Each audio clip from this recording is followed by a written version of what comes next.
All right, Shalom, Yasharala, Shalom, giving all praises, honor, and glory to our power, Yahweh, Bahashem, Yahweh Shah, Bahashem, Rachak, Wadash, double honors to the apostles, the bishops, and the elders of Great Millstone, peace and blessings to the hopeful elect of the tabernacles of David, scattered throughout the four corners of the earth, whomever you may be, wherever you may be, Shalom, Yasharala, Shalom. All right, we're going to get into a quick lesson here.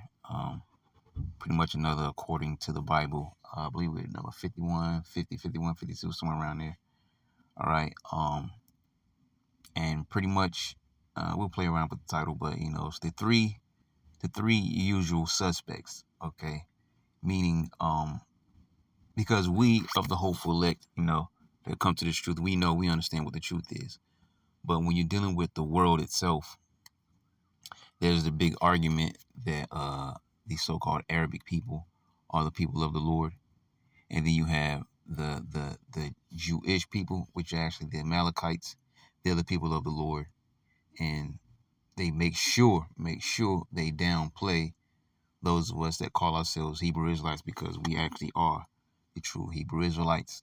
All right. But those, when you're going into, the blessings, even those that the curses fell upon, and when you're going into the blessings, the kingdom of heaven, repentance, salvation, all these things, those things are for a particular people. Okay. And what we're just going to basically do here is just do a process of elimination, but using the scriptures. And we've done a lesson like this before, a couple of times before on older channels. I think it was like titled "Follow the Blessing" or somewhere along those lines, but they're long gone now because they've been taken down. But it's pretty much the same lesson. And if you follow that blessing or that covenant, who these sayings were said to, which goes back to our forefather Abraham, and then trickling down from there. So if you follow from after Abraham to who all those things went down to, you clearly see who the Lord is dealing with. And when you pair it up to today's world, you see who those people are today. All right. And before we get started, we know that the so-called Arabic people, are those Ishmaelites of the Bible.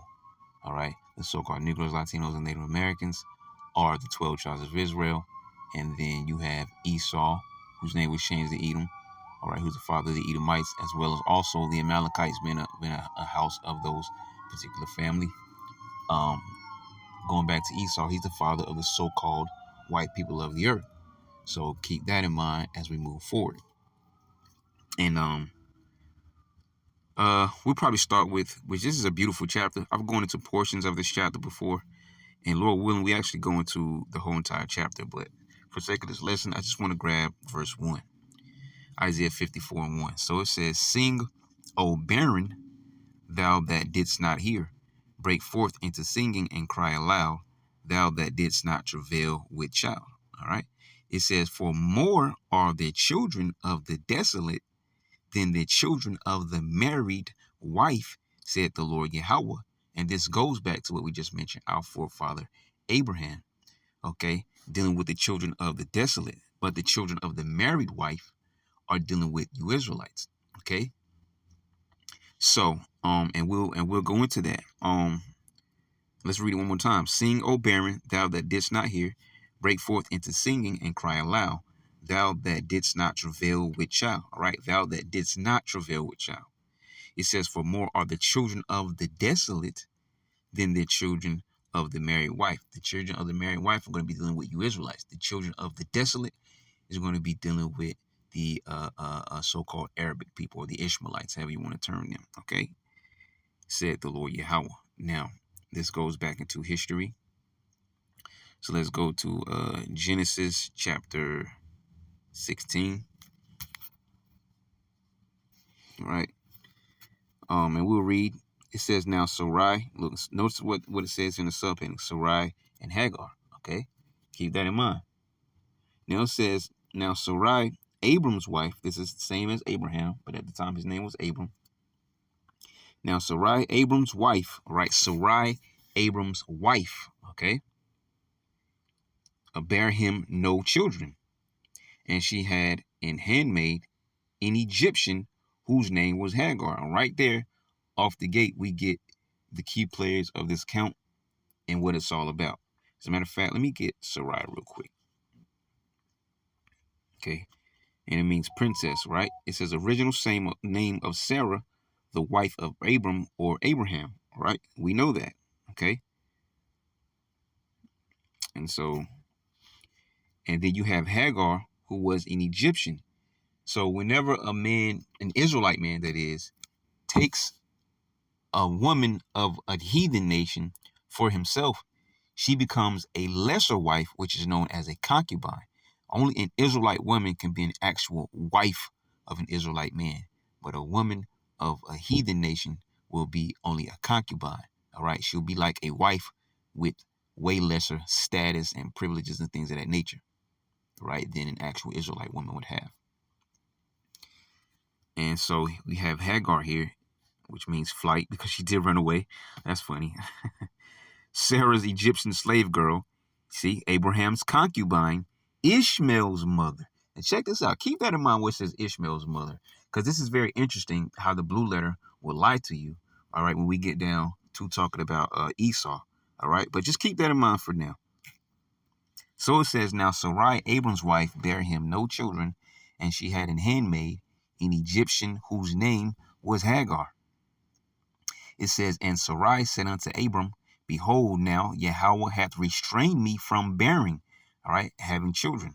It says, I pray thee, go in unto my maid, talking about Hagar. It may be that I may obtain children by her. And Abram hearkened to the voice of Sarai.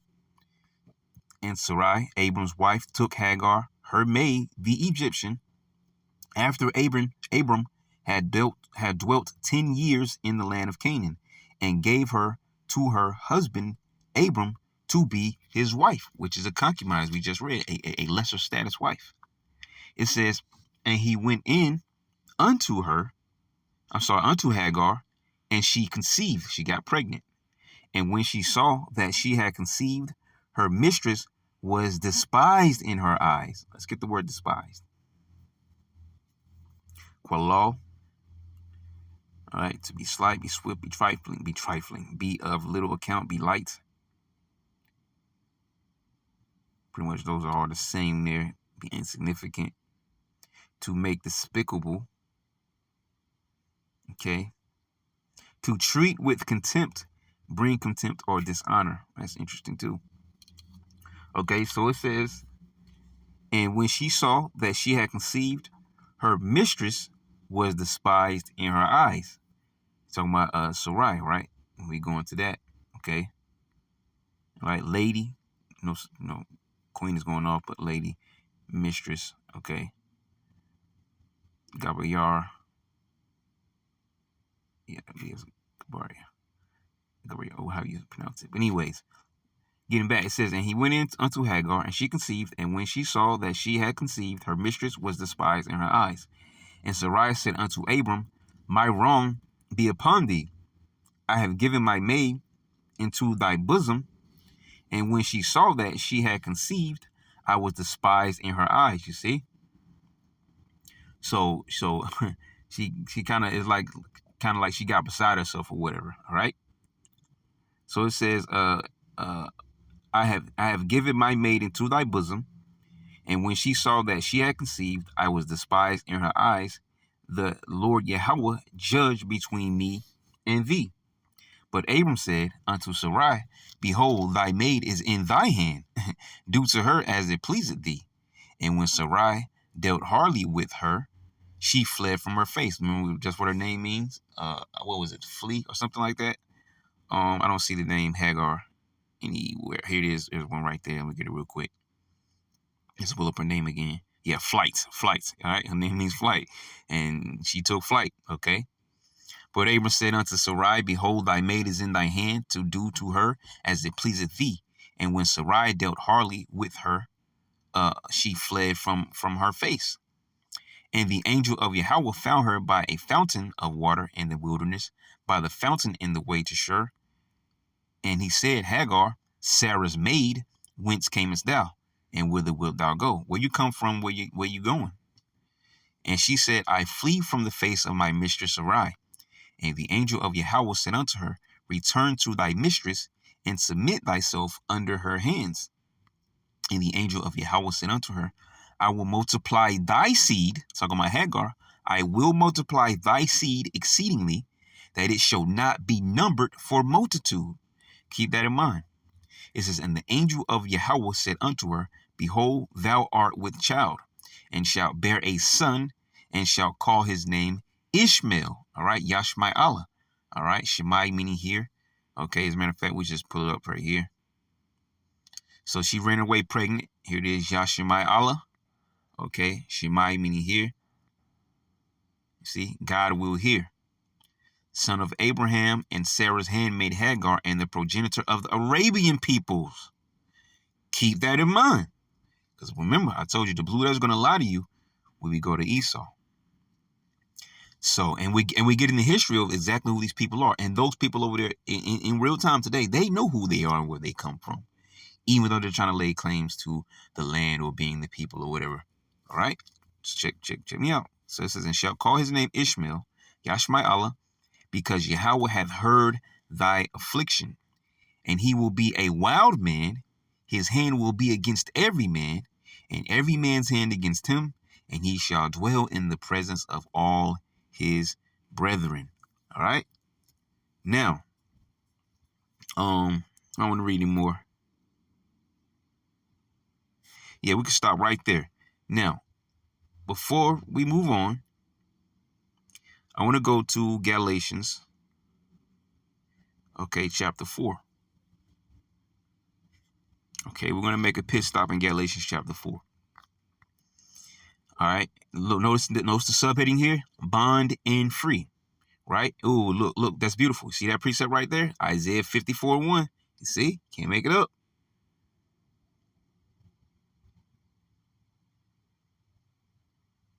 Okay, this is what in Genesis 21. That's interesting there. But that's more history there. We don't need that though. So, Galatians chapter 4, verse 22.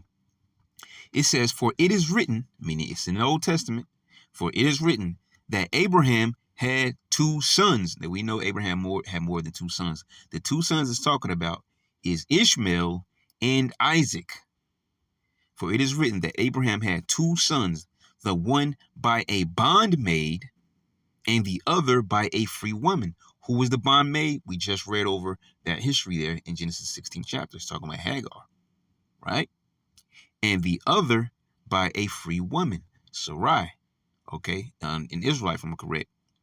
So it says, but he who was of the bondwoman was born after the flesh, but he of the free woman was by promise, right? Because remember, promises were given to Abraham first, originally, and then it trickled down through a particular seed line after Abraham. And what we're doing right here is by a process of elimination, we're about to weed out Ishmael and all his descendants. Let's keep reading. It says, which things are in allegory, for these are the two covenants, the one from the Mount Sinai, which gendereth to bondage, which is Agar, which is talking about Hagar. All right. And we know Mount Sinai is in the lands that are operated by them today. Okay. So it says, for this Agar is Mount Sinai, and where? In Arabia, and answereth to Jerusalem, which now is, and is in bondage with her children. But wait, I skipped. But Jerusalem, which is above, is free, which is the mother of us all. Who's that talking about? You notice when we in the Lord's Prayer, all right, when you talk about on earth as it is in heaven, okay? See, we know who we are on this earth now through the Spirit. We know when the scriptures talk about the angel that kept not their first estate, are referring to the Israelite men in particular. All right. We know who it's talking about when it speaks of the mighty men of old, when it speaks of the giants in those days. All right. We know those are talking about Israelite men. See? Now let's keep going. It says, but Jerusalem, which is above, is free, which is mother of us all. For it is written, rejoice thou barren, that perish not. What's the history on that? We're talking about Sarai. But this is also symbolic of you Israelites when we go back to Isaiah 54, because the Israelites are often likened to a woman, a comely and delicate woman, as it says in Jeremiah 6:2. It says, break forth and cry, thou that travailest not. And that's the Isaiah 54:1 that we read. For the desolate hath many more children than she which hath an husband. It says, now, we brethren, as Isaac was, there you go, the insertion of Isaac. Now, we brethren, and this is who? Whose letter is this? This is Paul's letter. All right?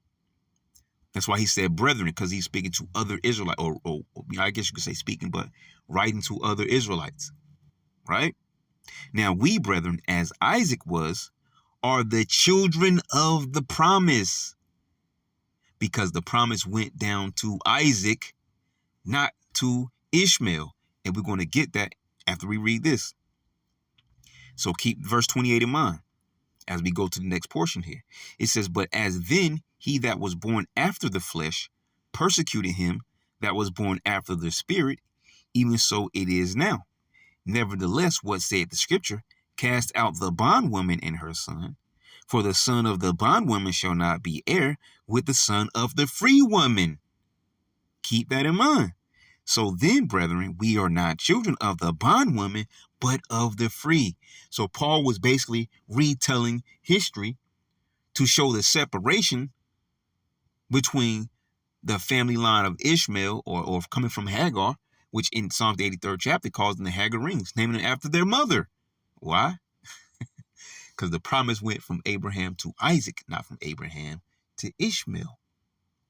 So let's keep moving. Let's go to, and we go to this all the time, Genesis chapter 17. Let's get down to the point. All right. I will usually start a little lower. Let's start at 15 right here on the screen. And God said unto Abraham, as for Sarai thy wife, thou shalt not call her name Sarai, but Sarah shall be her name. And I will bless her, and give thee a son also of her. Yea, I will bless her, and she shall be a mother of nations, kings of people shall be of her. Then Abraham fell upon his face and laughed, and said in his heart, shall a child be born unto him that is 100 years old? He said this in his mind, not out loud. That's what it's talking about with his heart. When it talks about his heart, it's talking about his mind. So he fell down, and it was on the inside. It wasn't an outburst. It says, and shall Sarah that is 90 years old bear? And Abraham said unto God, oh, that Ishmael might live before thee. And God said, Sarah thy wife shall bear thee a son indeed, and thou shalt call his name Isaac, and I will establish what my covenant with who? With him for an everlasting covenant, and with his seed after him. Oh, I forgot to put it in. Actually, it is in do not disturb mode. I don't know how it still popped up. Anyways, it's okay. I really do it for like calls or other interruptions. All right. But anyways, so it says him for an everlasting covenant, and with his seed after him. With his seed after him. So who comes after Isaac? That's what we have to get next, because he had twin sons. We got to finish this first. So we can by process of elimination, we're going to get Ishmael out the way. It says, and as for Ishmael, I have heard thee. That's his name, right? So what it names mean. The Lord has heard, right? Yahweh has heard. Yashmai Allah. Once again, Shammai meaning here. I have heard thee. Behold, I have blessed him, and will make him fruitful, and will multiply him exceedingly. And that went to the promise that was to Hagar when the angel found her in the way. Remember? So it says, and I will multiply him exceedingly. 12 princes shall he beget, and I will make him a great nation. And look today, men, the Arabs are huge, okay, as far as nationwide. It says, but my covenant, reiterating what we just read in verse 19, will I establish with Isaac, which Sarah shall bear unto thee at this set time in the next year. And he left off from talking with him as God went up from Abraham. I'm just curious real quick. I want to get the name. Yatazach. He laughs. Son of Abraham by Sarah his wife, and father of Jacob and Esau. And that's exactly where we are going next. All right. Yeah, I don't need any more from there. So as we go over to this next portion, we'll go back and read Isaiah 54:1 just to bring it home full circle. And so you now see Ishmael's out the picture. So it says, "Sing, O barren, thou that didst not bear, break forth into singing and cry aloud, thou that didst not travail with child." All right, going back to the history dealing with Abraham and Sarah. Okay, "For more are the children of the desolate," with the history of Abraham and Hagar, going down to the Ishmaelites, "than the children of the married wife." That was Sarah, or Sarai, renamed Sarah. Okay, said the Lord Yahweh. So we got through that history. Now, as we move on, we go to, because we mentioned last Isaac, right? And his two sons now, Jacob and Esau. So let's get down here. It was like around 2022, maybe. A second here.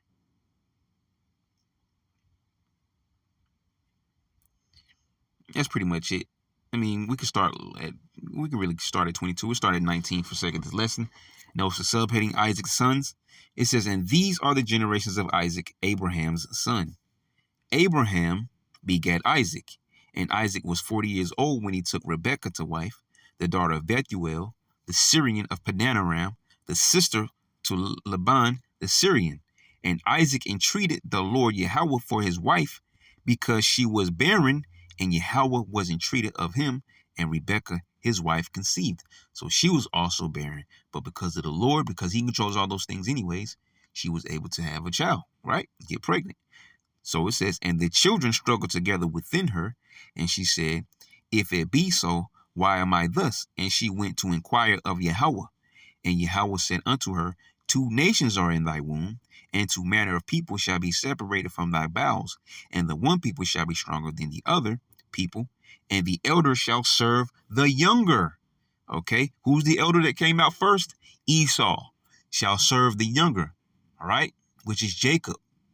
And that actually happened when you go into the time period of King David, when he had all his enemies in subjection, which included Edom. Okay, but this is going to happen permanently, where all the nations are in subjection, including Edom. Okay, but let's keep going. Stay on point. It says, "And when her days to be delivered were fulfilled, behold, there were twins in her womb. All right, two manner of people separated from thy bowels." It says, "And the first came out red all over like an hairy garment, and they called his name Esau." And is not the so-called white man red today? Exactly. Yes, he is. This right here is one of the major connectors with who these people are today. And I said one because there's others. Now, remember I told you about his name, right? Esau. Check this out. It says, "Eldest son of Isaac and Rebekah, fact, and twin brother of Jacob, fact, sold the birthright for food when he was hungry, and the divine blessing went to Jacob." Fact, we haven't read it yet, but that's further down below. Then it says, "Progenitor of the Arab peoples." Negative. You see how they put this lie in there, when clearly we just went over who the mother of these people are. It was Hagar, the Egyptian slave girl. You see? So we already weeded them out, but then we get around to dealing with Jacob and Esau, and they put a lie in there to stump you up. So don't get stumbled by this, all right? Progenitor of the Arab peoples is false. Now the blue letter going to do all this changing. Why have they not changed this? Okay, they got days where they're doing construction to their site. Why have you not changed this? All right, but anyways, let's go back. So it says, "And after that came his brother out." Where is this description? Why does it never describe him? Because he looked just like he was supposed to look. It says, "And his hand took hold on Esau's heel, and his name was called Jacob, and Isaac was 80 years old when she bare them. And the boys grew, and Esau was a cunning hunter, a man of the field, and Jacob was a plain man dwelling in tents." Okay, it must just mean he was chilling out or whatever. Okay, he just had his thing, that he did. All right, little Evie says, "Perfect, complete." One who lacks nothing in physical strength, beauty, etc., sound, wholesome, an ordinary, quiet sort of person. Complete, morally innocent, having integrity, one who is morally and ethically pure. You see? And I'm pretty sure he had other qualities and characteristics. But you didn't get that from Esau, though. You got cunning and hunter. Let's see what hunter goes into. So straightforward with that one. No mystery there, as we knew. Let's get cunning. To know, to learn, to know by experience, so on and so forth. And even when you go into other scriptures, it says they accomplish a diligent search. Another one says that they are wiser than Daniel. You see, all these things take place and line up with him. But let's go. So it says, and Isaac loved Esau because he did eat of his venison, but Rebekah loved Jacob. And Jacob sod pottage. And that's the next precept we were going to get to. I didn't expect that to be there. It says, and Jacob sod pottage, and Esau came from the field and was faint. And Esau said to Jacob, feed me, I pray thee, with that same red pottage. All right. You know, remember we said red right before. Okay. And they take you off. This is another one where they go off. Adam is the name of Adam in the Hebrew. What should be here is, I think it's, Adawam. Okay. Adawam should be right here because he's talking about Esau, not Adam. That's Adam. So once again, the blue letter is trying to throw a stumbling block in front of you. But it says what? Red. Now, when it says ruddy, it's going off, man. Okay. Now, lentils, because we're about to talk about those lentils. But red, it goes to show you once again pairing up with Esau. Okay. And if you go to Genesis, we're not going to do it. But when you go to because it's not necessary for this lesson, but if you go to Genesis 27 chapter, it talks about the blessing. They was given a great sword, and that pairs up with the scripture in Revelation chapter 6 verse 4, where it talks about a red horse with the great sword to take peace from the earth, and they kill one another, so on and so forth. Once again, tying those people in. All right, we're going to keep this, on this process of elimination here. So it says, therefore was his name called Edom. Why was that? It says, and Esau said to Jacob, feed me, I pray thee, with that same red pottage, for I am faint. There was his name called Edom, because he thought he was about to die. A cunning hunter that couldn't find food that day. That was the Lord. Faint, exhausted, weary. Okay. So it says, and Jacob says, sell me this day thy birthright. And Esau said, behold, I am at the point to die.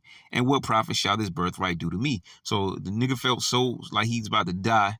So he's like, I'm about to die. What am I going to do with a birthright if I'm dead? What would I do with this if I'm dead? Yeah, you can have it. And Jacob says, swear to me this day. And he swear unto him, because he ain't trust him. He's like, I hear you, but swear to me. Okay, if you really game, swear to me. And he swear unto him, and he sold his birthright unto Jacob. Then Jacob gave Esau bread and pottage of lentils. There's that lentils we just talked about. And he did eat and drink and rose up and went his way. Replenished, right? He got nourished. Thus Esau despised his birthright. Why? Because he probably thought he was going to trick his brother. All right. But his brother was like, nah, man, give me this birthright and make sure you swear. And I'll give you this food. Okay. You talking about you about to die, man. Chill out, man. Just sit down right here and just give me that birthright. All right. So there you have it now. And look, and this is how we finish solidifying. Actually, could have got it from there, but it's okay. Finish solidifying what we're reading here. Okay. Hebrews 12, 16 and 17. Lest there be any fornicator or profane person as Esau, who from one morsel of meat sold his birthright. And why is the birthright so important? Let's get it real quick. Okay, so it says the right or advantages of the firstborn son, which he was the firstborn son, so he had right and advantages, but it was never meant for him to have it overall, which is why he sold it to his younger brother, who now what? All the promises, and we speak about this from time to time, when a king has a son, let's say he has a son, and then he has a brother. Okay, maybe his brother serves somewhere in his court, somewhere like that. All right, but the king dies, and he never has any male children. All right, his kingdom may very well go over to his brother. Okay, because that's who the right goes to next, because their father passed it down to him, being the eldest. Then it would go to his brother. But if the king has sons, let's say he has two sons, when he goes, and steps down or dies or whatever the case may be, the kingdom and those rights go down to his firstborn son, his eldest son. And Esau sold his birthright as the eldest son to the youngest son. So all rights and everything goes down to who? Jacob. Okay, so we get from Abraham, the promise was made, to Isaac, the promise continue, and then to Jacob, the promise continue. And after we get to Jacob, there's nothing else to talk about, because we know Jacob had 12 sons who birthed the so-called Negroes, Latinos, Native Americans, the actual 12 tribes of Israel. So there's nothing else to talk about. So by process of elimination, we ruled out Ishmael, we ruled out Edom, and we followed the blessing, which took us from Abraham to Isaac to Jacob. See? So let's finish. It says, who for one morsel of meat sold his birthright, for ye know how afterward, when he would have inherited the blessing, he was rejected. For he found no place of repentance, though he sought it carefully with tears. Okay? And there's more history on Esau when you go to Genesis, the 36th chapter. And that's where it mentions Amalek, which are those Israelis in the land today. Okay? But we don't have to go into all that. All right? We pretty much got what we needed.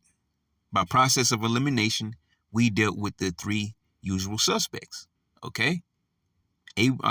Ishmael, Esau, and Jacob. Okay?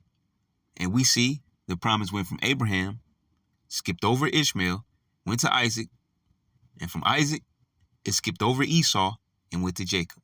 And from Jacob, it goes to his 12 sons, and through his 12 sons, it goes to the 12 tribes of Israel, who are the so-called Negroes, Latinos, and Native Americans. All right? So that was it. Lord will, you were edified, you got something out of it. All right? Give all praises, honor, and glory to our power, Yahweh, Ba'ashem Yahweh Shah, Ba'ashem Chakodash. Shalom.